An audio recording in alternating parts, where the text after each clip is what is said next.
I think it's always fun to play against Cloud9 because they like to take a lot of risks and play really fast-paced, whereas we are more like calculated and slow. So as long as we don't let them like snowball on us, I think we're the better team. I kind of think of them as like a worse G2 in a way. They play very fast as well, but they're just not as good as G2. Hello and thank you for joining us for Game 2, Team Liquid versus Cloud9, which has our top-of-the-table teams coming off very different takeaways after Rift Rivals. Yeah, I think for C9, we were waiting to see them at full power. We're going to get to see our top 3 teams versus theirs. Then they're sick the whole time. And coming into this week, we're like, all right, well, they were sick for Rift Rivals. They'll be back. But they'll be back here. And now, once again, LCKR is taking some time off for a wrist injury, letting it heal. Probably, you know. Which is good. Glad to hear that he's taking care of it. Glad to hear. Bummer about the injury. Glad to hear that he's taking the time to take care of it. Yeah, it makes this a little less exciting. But we do get to see Kumo, who is someone people should be excited for because he is one of the up-and-coming top lane talents. He was back in the 2017 scouting ground, I believe it was. He was first picked by C9. They've been investing in this kid's future. Jayce has been playing more recently because they also brought him up, but that's because they're already confident in Kumo's skill, I think. And so they use him for the more important games, and you see he has great stats. So he is someone to be excited for. Yeah, Kumo is in the gray zone between LCS and Academy because Jayce has more playtime this split than him, and he hasn't played in LCS either. So he's in the transition of can he be back and forth in the LCS? And I think that this is Cloud9 really just making a gun for, well, who is your 6th and 7th player that you're going to have for in national tournaments? And so if Kumo does well, then maybe it's Kumo. Getting some super valuable playtime here against Team Liquid, our defending champions from spring, and also the team that went 3-1 at Rift Rivals for North America. Yeah, hard not to be excited about their performance. They had, like we said, that 3-1 record. They did it with their own style, which I think is a really important thing when there's so much, you know, the takeaways, the learnings, what can teams apply from Rift Rivals. When you look at Team Liquid, they really do seem kind of like the odd team out about how they approach that entire tournament, how they're going to approach Worlds most likely. And I think the approach and the catalyst behind Team Liquid's approach is CoreJJ. At the start of the year, CoreJJ was saying, yeah, we are being coined as a slow team, but this is our style and we're going to perfect it and it's going to work for us. That is the same thing he was saying for Samsung when they won Worlds, when they got to Worlds multiple times. So I think that he knows what he's doing. And before, when we were trying to question Team Liquid style, run away with it. If that's what they're going to do, I think that it's great. They should try to just improve it to the best of their ability because, as we've seen, pretty much any style works as long as you execute it well. And Team Liquid just happens to be the best team in the NA that does that. Yeah, I think the honing it's the interesting part. They've been getting more aggressive despite being a standard, slow team. They do still make a fair amount of plays and play relatively aggressively. So I am excited to see where they go. All right, with that, the teams are loading into Champion Select. The prescription for Team Liquid is more of the same for Cloud9. We're interested to see how Kumo does out here on the LCS stage. Over to Kobe and Freak for the call. Thank you very much. Welcome back to the Battle Arena. First place, Team Liquid, the new and returning pride of North America. 3 straight LCS titles, 3-1 at Rift Rivals against Europe's best. And Cloud9 hoping to see what they can do, not quite at full power. LCKR taking time off. Kumo stepping in for him in top lane. And we have a battle at 2 top-of-the-table teams. And one of my favorite things about Kumo is that he will play pretty much any champion in the top lane. He plays tanks, he plays carries, he plays AP, he plays AD, he plays range, lane bullies, lane losers. So I think it does afford Reaper, especially a lot of versatility here. And that's something you're always looking for with this team is how creative can they get in Champ Select. So far, it's a full target of CoreJJ, trying to get all those support bans out. This is a common strategy versus Team Liquid. Well, he does still have his signature Rakan up, and Xayah is still, of course, quite valuable. Keep in mind, still 9.12. No Essence Reaver nerfs just yet on this stage, so Xayah Rakan definitely can be a great duo, one that Liquid has played 4 times already in their 8 games. So if C9 are relying on that, and I think they probably would, that could be coming through. Of course, Sejuani first pick, no surprise. That is the premier champion left up. Yeah, Xmithie very, very experienced on the champion. We'll see what Cloud9 answer with. Lux and Rakan are probably the 2 premier supports that are left up. And Zeyzal has been able to use both fairly effectively. We're versus Sejuani, there's not a lot given away. It's the universal tank jungler. Extremely powerful because they buffed up the second swing of the W damage. Hasn't been taken down yet because we're still on 912. And now C9 to make their choices. They are not really concerned at taking away the Xayah Rakan. They're going to grab Lux early on and have Zeyzal continue his reign on that champion. It's only a second game of the split, but I feel like almost every Lux has looked good so far. There is Trundle, a very common counter pick into Sej. Aftershock or not, the ult is still quite good into the champion, who has temporary bonus armor MR before joining combat. That can be quite effective. And now we wait to see what Team Liquid does on their side. Yeah, and they talked about how Cloud9 take more risks and how they just want a stable opening. And if they don't, give up some sort of big play, then they think they are the better team on the side of Team Liquid. So I expect them to kind of draft in that way and draft themselves some stable lanes. They've got Sejuani to work around in the jungle. You have your frontline tank. Now they've got Aatrox, one of the biggest team fighters, which Impact has performed extremely well on, both in the LCS and in the international play.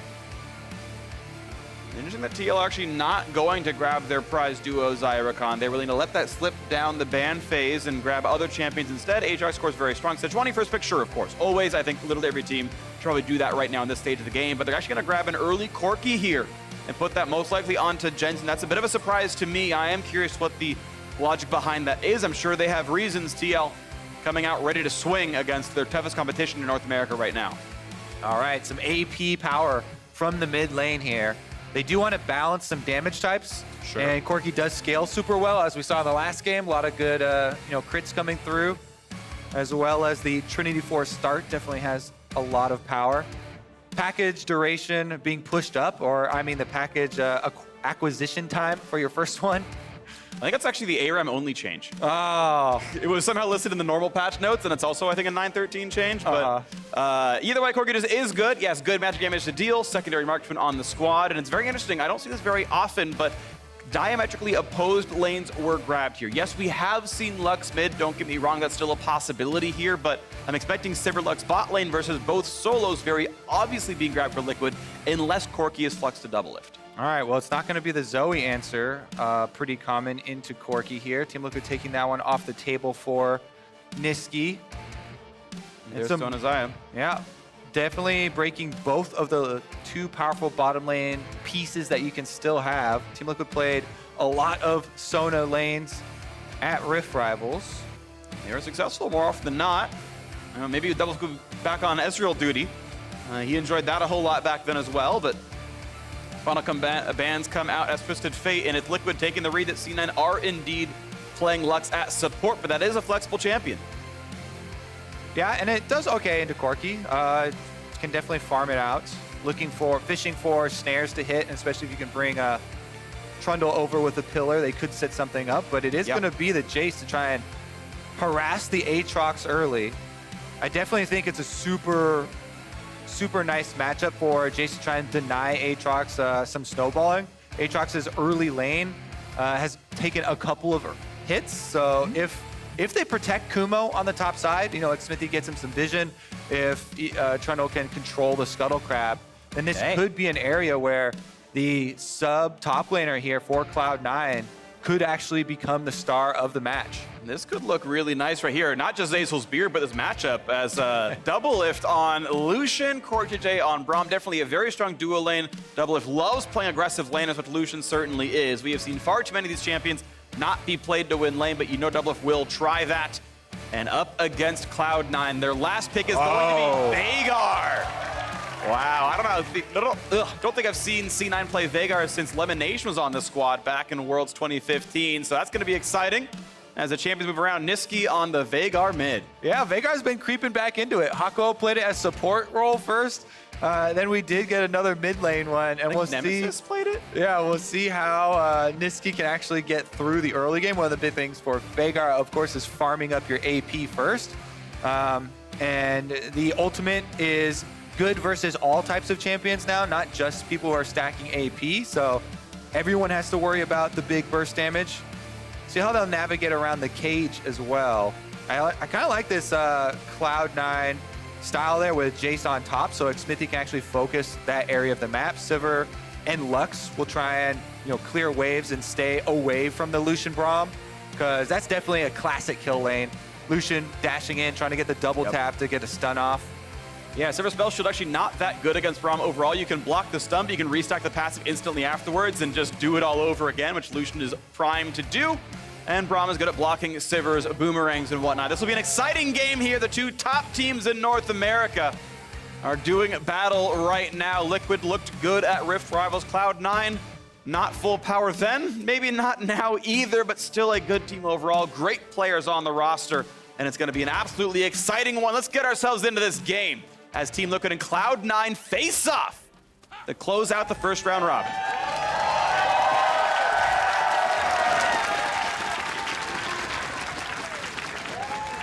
I mean, people were super excited to see Kumo on the LCS stage. He had that single game on Gangplank, which resulted in a victory. Now he's going to get some real time to shine. Jayce is something that you can really try and get out to an early lead. Corrupting Potion picked up for even more harassment here. So you try and throw out those autos as often as you can on Aatrox, dodge back into the brush to drop minion aggro, and try and get an early health lead. But with the Veigar pick, interesting things for Cloud9. We have a word with Reaper to talk about what this game is.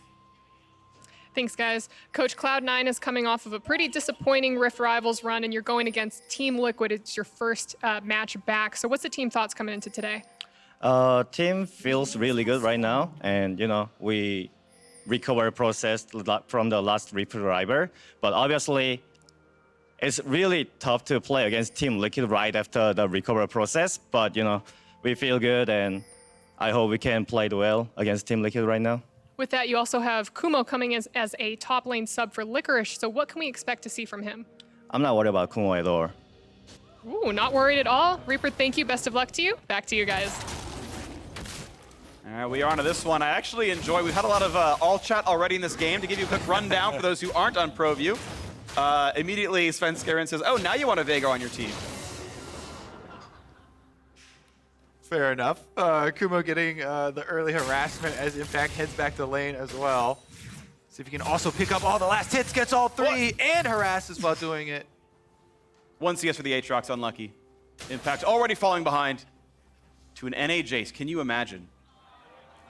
But an NA Academy Jayce. Not anymore. They're a different breed. NA LCS Jayce, we in there. Let's go. Bot lane, meanwhile, Zeyzal shield early. And they try to go for some auto attack trades. Don't find them just yet, but it does give a bit of pressure to this C9 duo early on as they are pushing forward. Yep, Nisqy using his patented skin as well with the pizza delivery. Love it. Trying to get the early push, as you mentioned. If they can get into the turret early, they could move up, try and get a ward here to see Xmithie, because Xmithie did start on the blue side of the map. He is going for the talisman start so he can still do all these AoE camps on the red side, but it is a power clear for Sejuani. Trying to farm it out extensively early. We're going to get a quick pause here on stage, make sure everything is in order. But that is going to be my next area of focus, is the bottom half of the map.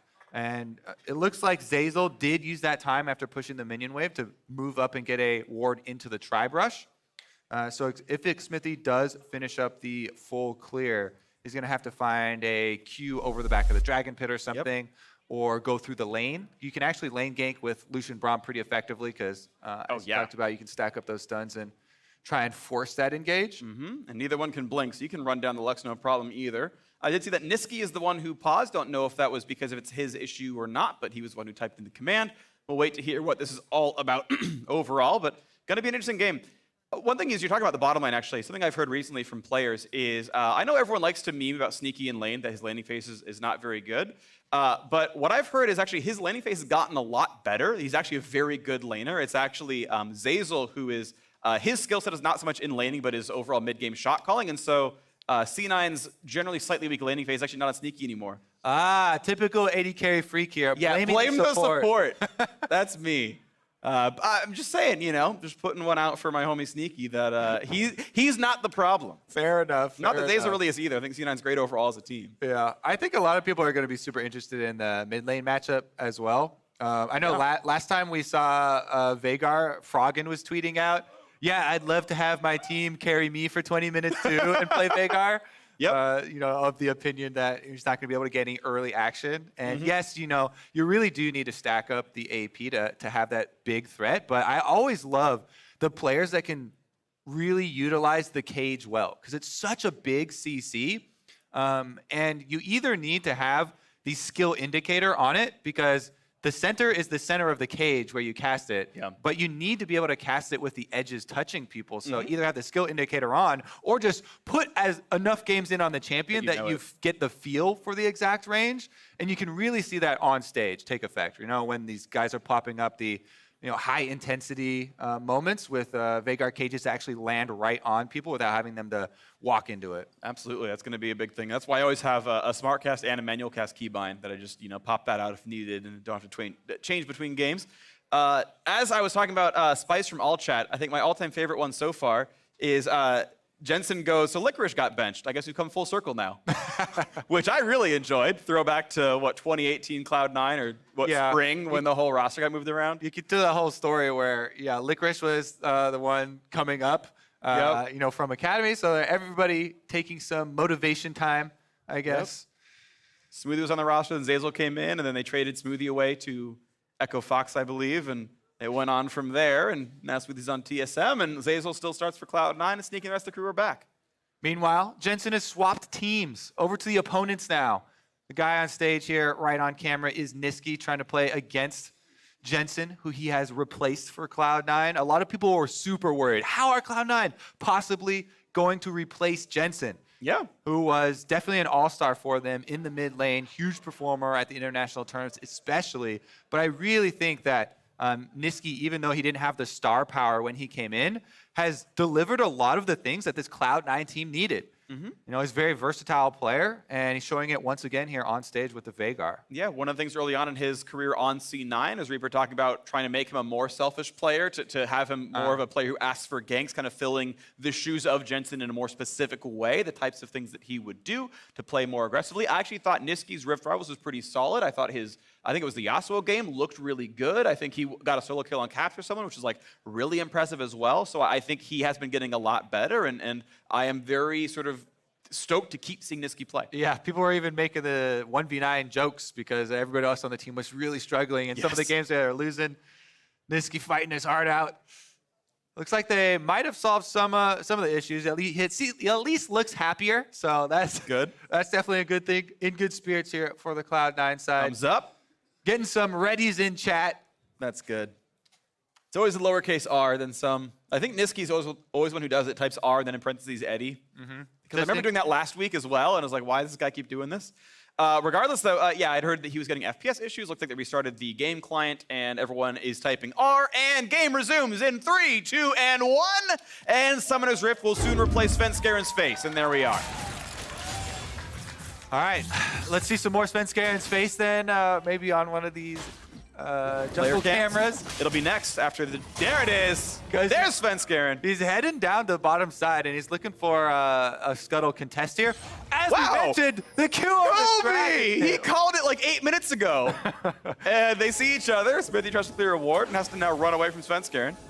I didn't even spot the ward. Wow, that super didn't see that trinket, so. Yeah. I mean, he knows he's seen anyway. Is going to spray Svenskeren. Oh, doesn't even spray Svenskeren. Unlucky. Bottom side of the map, though, Sneaky, as you're mentioning, their lane phase is able to push him in again. Zeyzal lands the Q. Yep. Gets an auto off, manages to break out all of that. Of course, Sejuani not slowed much, so. Yeah, if you have the passive on, it's actually one of the super feels good parts about the champion. Walk through Luxy. Yeah, you can't get slowed, so Luxy or picking up Honey Fruit is one of my favorite things. Oh my gosh, it's so broken. Because your passive, your passive's not going to get hit, so you get the full heals without getting harassed too much. Impact here is getting harassed quite a lot by Kumo. As we mentioned, the Jayce early on gets a lot of free damage onto the Aatrox. You can harass him at will. So Kumo doing a very good job pushing Impact under the turret and then roaming down to get the scuttle. So this is a double scuttle for Cloud9 because Svenskeren got the bottom half one, and Jayce with the knockback is able to take off the armor and magic resist of the Scuttle Crab, pick it up himself, get the extra money on top of the CS lead that he's been able to work up here on Impact. And a nice little thing is he's able to get his own mana bar back by hitting it in melee form, getting the flat mana per hit. So he burned down the 2 mana and then got it all back. Beautiful stuff here. And look at that mana pool. He's at 2/3 with still 2 potions left up. Nisqy can push around, is out of mana here. That's going to be a little unlucky. Yeah. I also feel like maybe they should take off the Scuttle Crab refunding so much mana. Maybe so, yeah. It feels like there's a lot of rewards for the Scuttle Crab. And currently, C9 with both of them have full vision of the river, so it feels like Team Liquid not going to have... Ooh, but Impact maybe will have some threats. Just early on that second Q for Impact. Misses the knock up there. And you notice the phase rush on Kumo. Never mind, we're going to have an engagement on bottom side. Zeyzal's coming in. Zeyzal trying to block the shots, but can't really sneak. He's almost dead to flash. The ignite is enough. First blood comes through. Now Doublelift has to flash away. Zeyzal he can land the Q, and he finds a slow also. CoreJJ slowing him down, won't find another, but first blood still good. Both supports picking up kills. Yeah, hey, you're throwing a little shade there at Zeyzal during the pause. He fires right back and gets the kill for the bottom side. Both of the supports also get all the money, so that is probably going to be an advantage for Zeyzal on the Lux. Yeah, a little bit of extra harassment when you upgrade that Spell Thief super early feels so nice. Let's take another look at how it happened. CoreJJ jumps to the minion, Q's right past their own melee. So nice start there. And then we mentioned the easy stack there for Lucian committing to get the stun. CoreJJ then flash ignites, but Zeyzal also ignites, flashes in as well, lands the Q, and we're back out to some action. We're back out of some wards dying.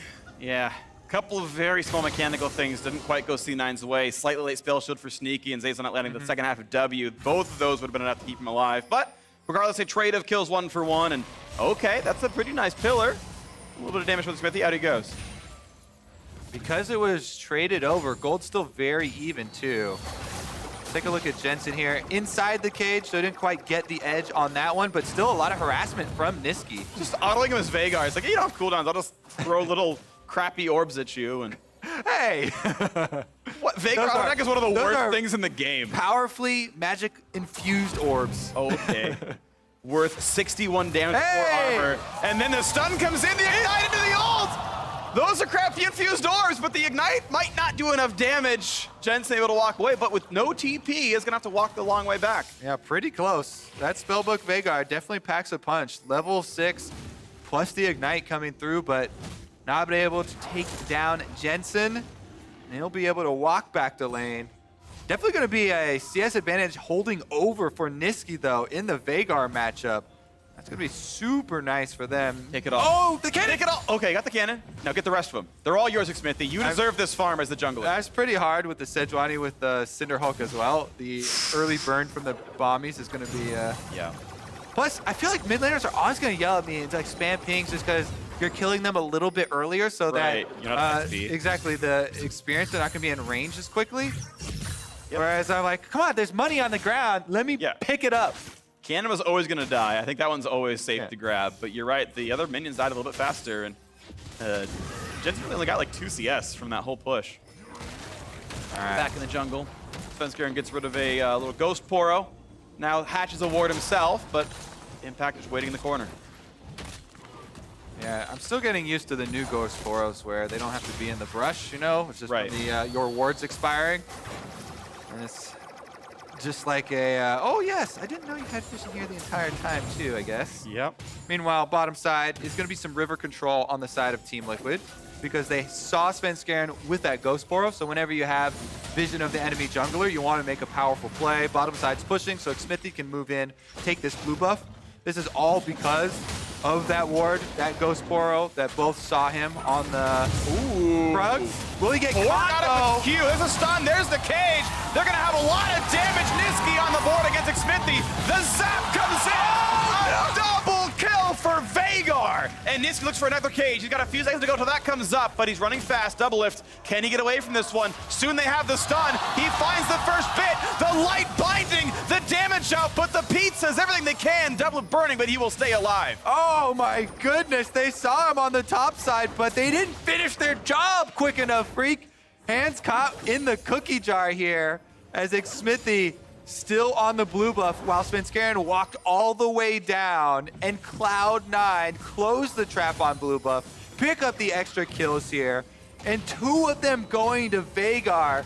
This pick already paying off, Freak. Yeah. Let's take another look. Svenskeren ran all the way down, blast coned over, and just in time, as well, is able to chase off Xmithie here. Gets caught up with the Veigar stun and the Lux binding.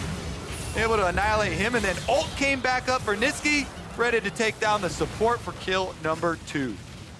And he says, okay, I can chase it down. My E will be up in time, and he was right. Almost enough damage, but back in the map is Team Liquid. And this Cloud Drake is completely theirs. A lot of cloud spawning so far today. So a clear summer sky in Los Angeles, and we're gonna have these Scuttle Crabs also taken down by Svenskeren. Overall game state though, 300 gold in the lead for Cloud9, a very close one. When you consider a 2-kill lead, the farm is going the way of Team Liquid. Meanwhile, top side, revisiting the island up here after all the bottom side action. Impact now up to level 9 with a lot of armor. So once you're in, oh, never mind. Ooh, big fight right here, finds the spot! Oh! Jensen walks into it, do they have the damage? Oh my word, he does! And now it's time for Xmithie to run, hightail it out of there, get away from everything. Nisqy keeps stacking ability power. Oh my goodness. If you come at the king, you better not miss. Nisqy is outplaying all of Team Liquid right now. Jensen went for the all-in with the package, and then Valkyrie right into the edge of the cage. Really heads up play there by Nisqy reacting. Once he sees that Jensen stuns himself on the edge, he's able to get the full combo, but here's another look at it. Package. So Jensen wants to use the package after he sees the Dark Matter Ears there. He does get the knockback, and so you've got the burn going on Nisqy, but the cage had already started to form, and that allows him to land the next one. He's got ult ready, and then Nisqy also able to sidestep Xmithie's Sejuani ultimate. Yeah. That has happened before, and he's able to walk him down after that and work off a turret plate as an extra reward.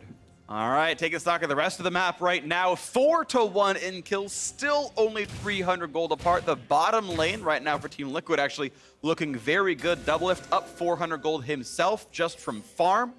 We know one plate's been dropped off the mid lane here as well, and this TP is going to force C9 to run away. Svenskeren gets the speed boost out of Sneaky's ultimate, and as Impact walks right back out, Nisqy puts a cage just to make the runaway a little bit slower. 5 down here right now as Jayce is soloing the top turret. Yeah, this is a terrible position for Team Liquid. They've committed 5 people with the teleport, and they're not going forward with the dive because they're scared about the roam from Veigar cutting them off. So all that accomplishes, Good flash by Core, but a sidestep means Nisqy is not knocked up, and a summoner spell for nothing means it's even worse. Team Liquid spend a lot and get absolutely nothing. and he dodges another missile there while he's on screen right before the camera moves. Nisqy with the fast feet is dodging so much here for Cloud9. Kumo got most of the plates off top side and is transitioning over here to maybe contest Rift Herald as well. Now they're gonna try. You've got Kumo waiting in the wings. Nice stun on the front line. Svenskeren. The flash goes nowhere. The ult makes him durable, but it's not enough.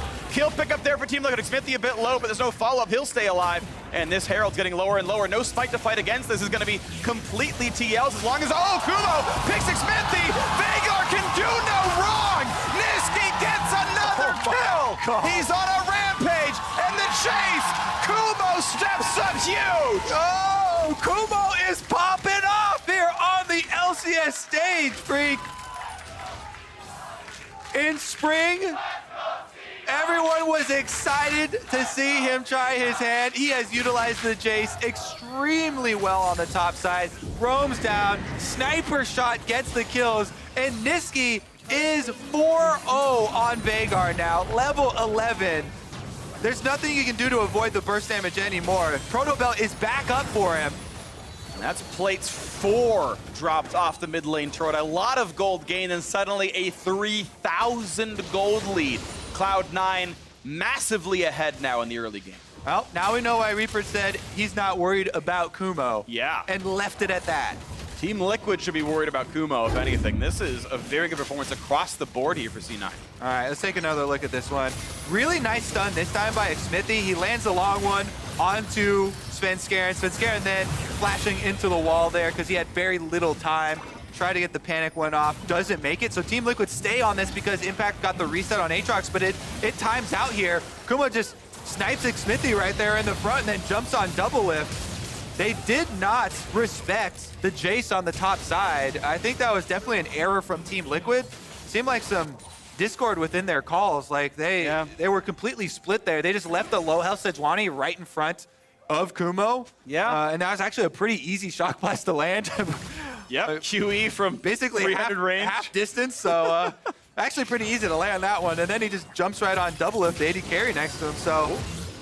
Big damage into Kumo. Okay, gets in the melee range for the one, puts him back into the turret, impact into Chase. Can't find the knockup. Kumo, one more turret shot. Oh, he's got the solo kill. Kumo! All right, that one was more difficult to pull off, and you get credit for that one. Impact with his ult and with his flash up gets destroyed. Oh my goodness. What a performance on stage, stepping up, replacing arguably the best top laner North America and filling those shoes cleanly.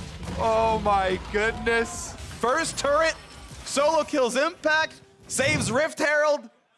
Here's a pro view from Kumo's perspective. Gets it, oh my goodness, gets him with the knockback. You can tell he immediately goes for the kill. Shock blast land, the last turret shot gets him. No reaction in the cam at all. Yeah, it's The just anti-Whippo. another day at work, Freak. Yep. On the stage. Yeah, solo kills a world champion, NBD. All right, well, back on the bottom side of the map, Cloud9 ready to stack up here as move towards more ability power and cooldown reduction for Nisqy. Infernal Drake is a prized possession, but Team Liquid, you can see how far they're giving this one. They do not have the rights to steal it. Xmithie had a flash, but no vision in the pit means no chance to steal. And Infernal Drake goes to Cloud9 on top of their 3,000 gold lead. Now Impact gets a little bit of time top side, but spends the time to put a ward down to see Kumo coming, and we'll get some damage dealt here. All right, Kumo gonna come back to his lane kingdom and chase off Impact here. There's no turret left for Impact, so he needs some extra support if he's gonna be up here. And he's called Xmithie.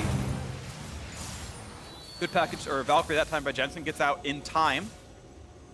Those cooldowns fairly similar, but I think it's actually shorter for Veigar. Oh, they Sven have extra info. spotted. He's gonna try to get away. No fission as yet, but stunned in place, and a good collapse. Team Liquid finally on the board again. Svenskeren caught in almost the exact same spot there. CoreJJ's sweeper saw him in the brush, and there's no way for Svenskeren to know that that sweeper has revealed him. Yeah. So really nice stealth play there from Team Liquid to get the kill back. They can get some momentum off this. They go for the red side invade. They're trying to support Impact in his push. Signs of life for TL. Top outer likely to fall right here as they've moved the team around and no one's answering bottom lane. In fact, everyone is on the top side of mid right now. So TL got to tie up the score in turrets. The gold, no, only 2,500. They are shrinking that lead. Good pickups there to come back into this one. TL characterized C9, or I should say Jensen characterized C9 as like G2, but not quite as good in that they are aggressive and really to try new things out. And the Veigar mid certainly a atypical mid laner. Yep, able to get both of those last hits under the turret, I believe. Yep. And Nisqy's been stacking up his AP really effectively, especially getting 168. a lot of this extra cash is going to go a very long way. Yep. He was at 100 at 10 minutes and 68 over the next 8. As the big team fights obviously did a lot for him there, but certainly farming well. Prioritizing CDR, Merc treads to make sure he's safe from things like Sejuani. Uptime more important than burst damage. Yeah, I always really like the cooldown reduction on Veigar. Oh, ooh, really nice by Impact there. Timed all those really well, but now the rest of the squad coming over. Gonna try to get another knockup on a Kumo over the wall. What a push! What a play! What a kill for Team Liquid, and Svenskeren now in danger, but the Sun Cage comes up. So not the rest of the team. He's gonna stay alive, but pops his ult, and that's gonna time up before too long, so outruns Cloud9, a pick for TL. And they're hungry for a bit more, but no engage tools available means they can't quite find their way in. Nisqy looks at the cage, not gonna find that either. Team Liquid showing some team solidarity here as they make back-to-back plays with several members. CoreJJ and Xmithie roaming together, and the team standing behind Impact, already there to jump on Kumo for the return kill. Impact able to bait him in close to the wall, and they get the jump out of Fog of War. Two really big Fog of War plays for Team Liquid. Yeah. These are the back-to-back-to-back LCS champions, not going to go down without a fight. Impact starts it out, as he said, hits him with the chain, dashes backwards to land the first, and then land the second. Really nicely played there. Then he's able to lure him over to the death wall, where Jensen with the package, Xmithie and CoreJJ both jumping over. And once they've got that kill advantage, plus the reset on Impact's ultimate, there's no way there for Cloud9 to re-engage. So Team Liquid have won the area. Beautiful stuff right there, and I can't even blame Kumo for the play. His team was right behind him, but TL faster, smarter, and off they go, picking up another kill. So now 4-8, and the gold lead has shrunk to just 1,000. So really good job getting back into this mid game. And now we get to play the rest of this one out at almost equal footing. Luden's Echo done for the Cloud9 mid laner. Jensen getting closer to his next item, going, looks like it's going to be Essence Reaver second, compared to the IE from earlier. Nice cage, puts out the flash of Xmithie. They're not going to quite stay for the turret, afraid of what the re-engage might look like, but one auto attack would knock that down. All right, they have to play around the cooldown here with the cage.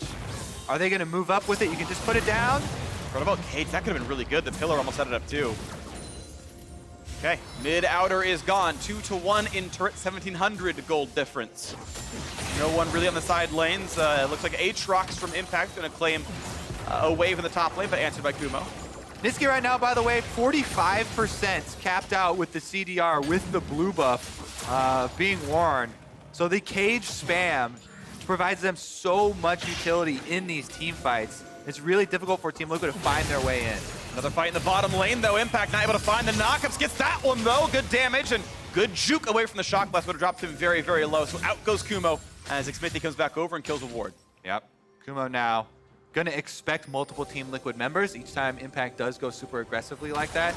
Meanwhile, the rest of C9 trying to clear out the wards in preparation for the arrival of this dragon.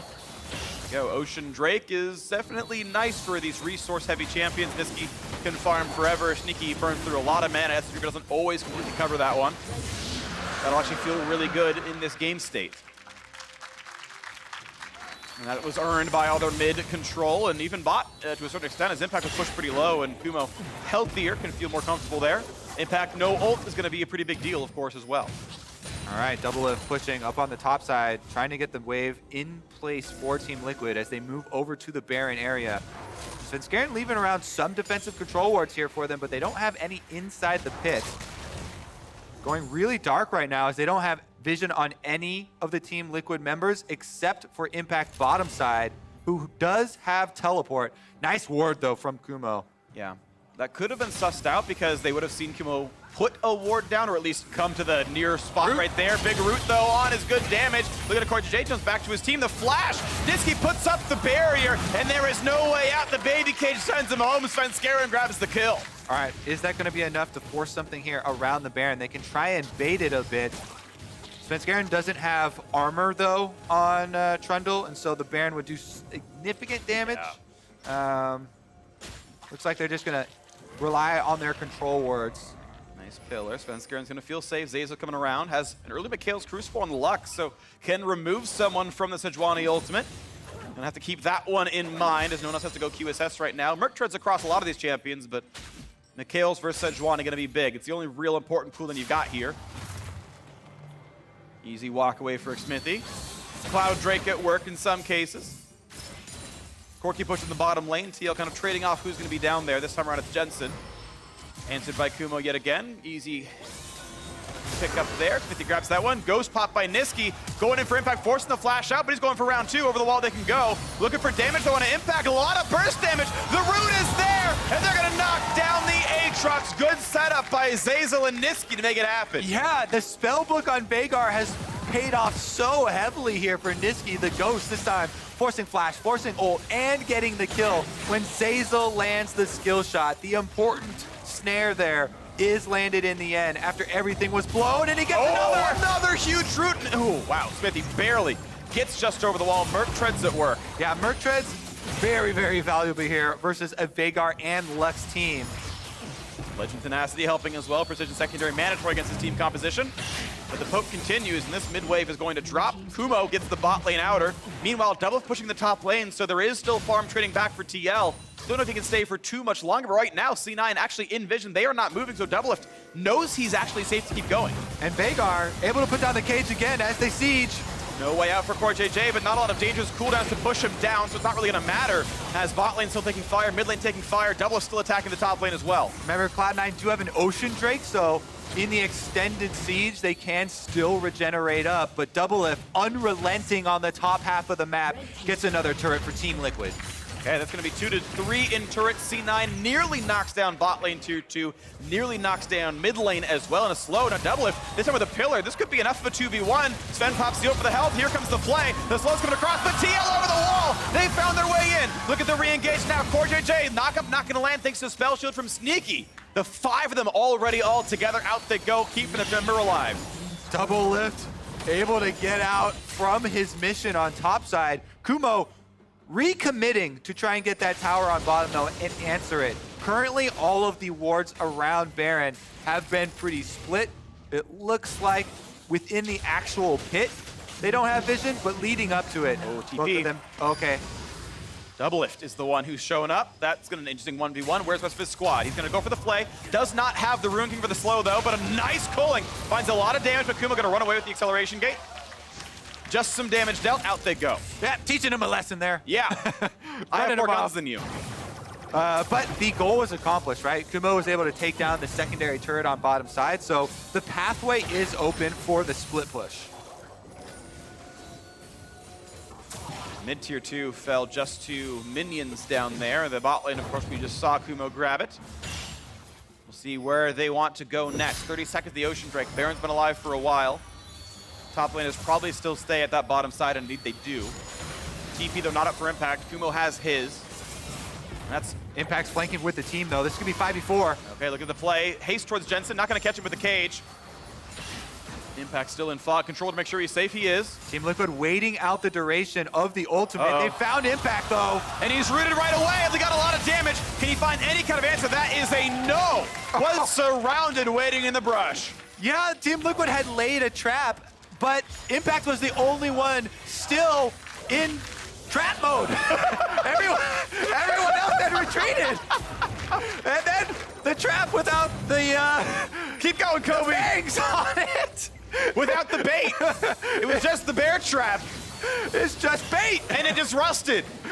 Oh my god. Oh. All right, regardless, Best Cloud9. analogy ever. Cloud9 are able to defuse it, and now they're on Baron, burning it down. They should be able to get it. Oh! Kumo just solos Jensen, and the trap continues to lose its fangs. The Baron taken by Cloud9.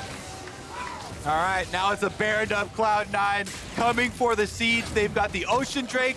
They have the Infernal further empowering the Shock Blast from Kumo. And the full lethality level 16. Jayce is going in! Oh, Doublelift now gone as well. The cage is up for another. Cloud9 are unrelenting. They will crack into the base with these death timers. It's a 5v2 for 20 seconds. They're going right for the Nexus turrets, and I think they have done it. Cloud9 will knock down the #1 team with a new top laner. Kumo looks amazing, and the Nexus falls.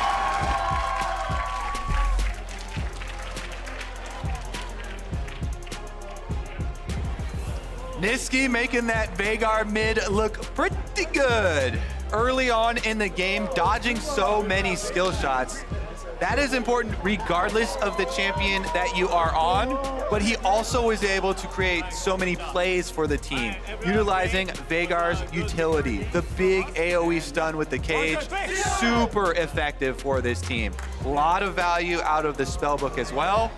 And with some good play from Kumo on the top side, Cloud9 come back from Rift Rivals looking strong. I don't think they won a game at Rift Rivals. I'm pretty sure it was a remarkably bad performance. And, you know, FLICKR said that he had regrets not being able to play at full power. Kumo comes in. He's playing at full power right now. Cloud9 looking strong once again. This is kind of the team we expected to see throughout most of the regular season. Big hug for a win in his LCS debut. Just impressive is all I can really say. Every single player, I feel like, stepped up big. Definitely a well-executed game for them.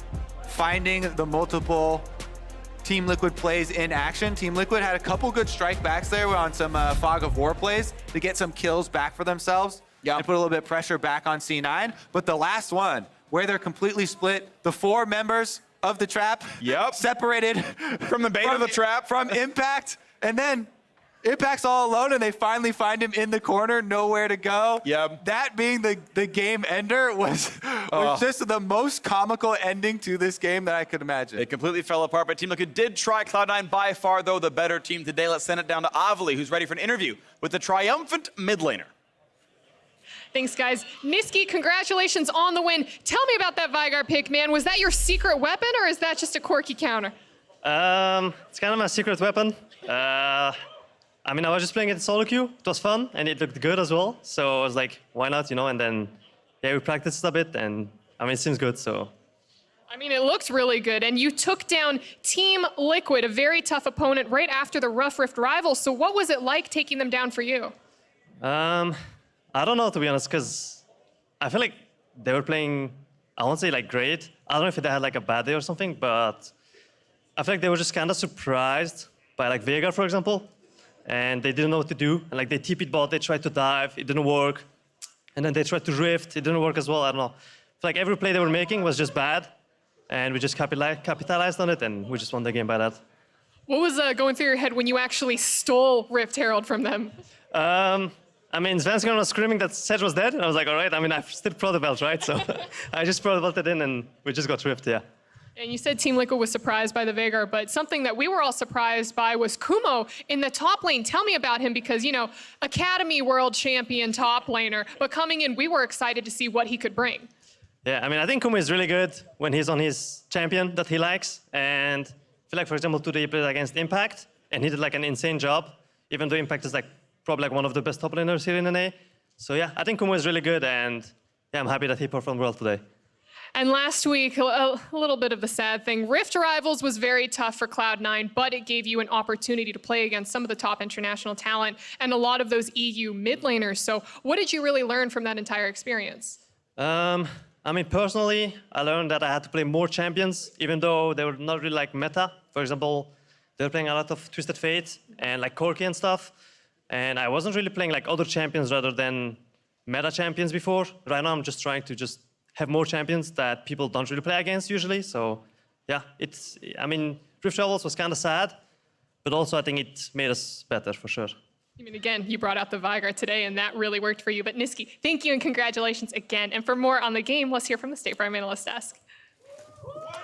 Thank you very much, Avli. Bounce back for Cloud9 after a disappointing Rift Rivals with Kumo in the lineup. They take a win over Team Liquid. So that'll feel good. And as was mentioned by Avli, the Veigar being piloted by Nisqy in the mid lane is a step in the right direction, champion-wise, when we talk about wanting to see more unique picks coming out of North America. Absolutely. It is really powerful. Great laning, great crowd control that combos so well with the composition that Cloud9 drafted. And as we saw, you cage into pillar or back and forth. Then you've got the Lux spine, like we were saying. We were even trying to coin how you actually call cage with the pillar in the middle. Yeah, the donut. The donut comp, whatever you want to name it.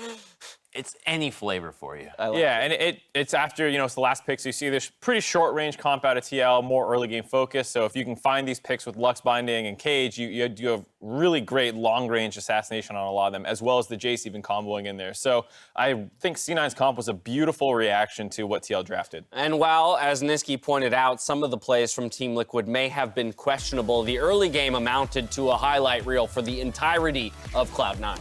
Yeah, I mean, it was one of those games where, yeah, you can break down exactly how the comp is great and whatnot, but a lot of it came down to execution as well. And so you see this Braum Lucian lane being extremely aggressive in the early game, getting that solo kill on Sneaky, which is great, but not able to actually sidestep that. I'm surprised. It's such a slow projectile. Doublelift knows he can dodge that. This was the beginning of the end for me for Team Liquid, because this is a collapse where you don't have mid prio, as you see that Nisqy collapses first.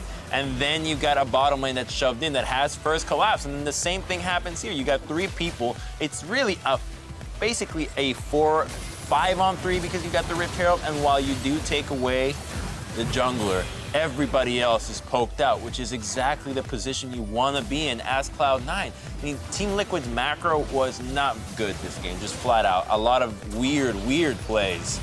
Yeah, I mean, you also have to tip your cap to the mechanical plays for C9. Kumo coming up big here, gets the assassinate before the smite on the Rift Herald, so they get that one as well. The flash follow after kind of hitting in Doublelift. And here, super well played by him to dodge the Q there and then get the knockback into the turret. But at the same time, he flashes out. He could have flashed that third Q on top of Kumo Right? and just killed him. Mechanically, we're trying to level up Team Liquid. Mechanically is their area of fault for a lot of these games. And like Nisqy was saying, there was a play where Xmithie walks through a control ward, they just run all the way down, teleport everybody into the bottom. And it's like, they saw this coming 20 seconds ago. You're not going to get anything out of it. Right. It's just so weird to see that. It's uncharacteristic because that's not the Team Liquid that was at Rift Rivals that we were just praising 2 hours Yeah, and ago. that's not to take away from Kumo's individual performance, because if we talk about that, I mean, he did step up in a big way for this roster. But to your point, Mark, there was an easy secure for impact there with a flash follow on that Q. He just didn't take advantage of it. The mechanics aren't there, and what could have been an advantage and maybe a turret take to follow. Right, exactly. That's those 60-40 plays we're talking about. It's good to see Impact take that all in. And if Kumo doesn't play it mechanically perfectly, then you just kill him on your second Q. But then Right. Kumo plays it well by dodging that and knocking you back into the turret. So now it kind of re-puts the pressure on you. And that's exactly what Crumbs is talking about. We're like, you got to go for those plays, but then you actually need to execute them, because against top teams, that's what everyone's doing. Right. So again, I come back to this kind of this thing we were landing on within Rift Rivals itself, where it's like, yes, Team Liquid lost, and maybe they were making some questionable plays, but at the same time, at least they're doing what we've asked them to do, which is Impact took the 60-40 play. Okay, he came out on the 40 this time around, right? But we want to see him keep making these plays, at least domestically,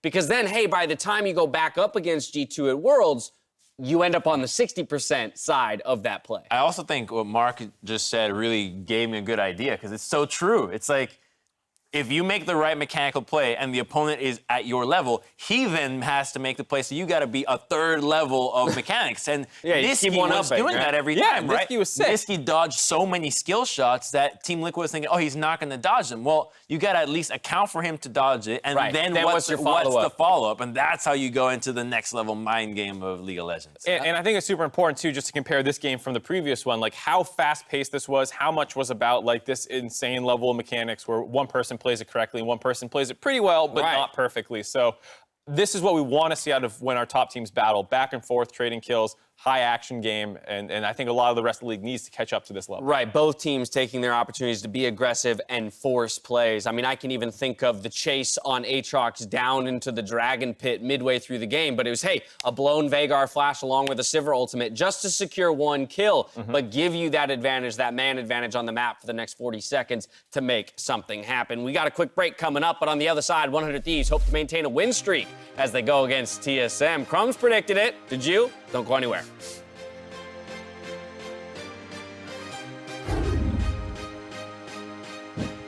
Oh, Team Nisqy.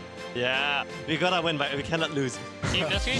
Oh, Nisqy's finally gonna try to deal damage now because Team Nisqy's here. Top to bot, top to bot, top to bot, top to bot, top to bot. Sneak is almost dead. The flash. The ignite is enough. First blood comes through. Now Doublelift the flash away. Zeyzal. He can land the Q. Finds the spot. Jensen walks into it. Do they have the damage? Oh my word, he does. Come on, Lucian. You got the rift. Look at Kumo, look at Kumo. Let's go, Chase. Can we get anything else? Yeah, no flash, no flash. Let's go, Kumo. Let's go. They found impact though, and he's rooted right away. And they got a lot of damage. Can he find any kind of answer? That is a no. Was surrounded, waiting in the brush. I think they have done it. Cloud9 will knock down the #1 team with a new top laner. Kumo looks amazing. A great product can define the present, but it takes the unprecedented to define the future. To go beyond what's next and change the world of gaming. To make history, break ground, and force the universe to take notice. The world's most powerful and most upgradable gaming laptop with Intel Core processors, the Area 51M, defines the future of gaming.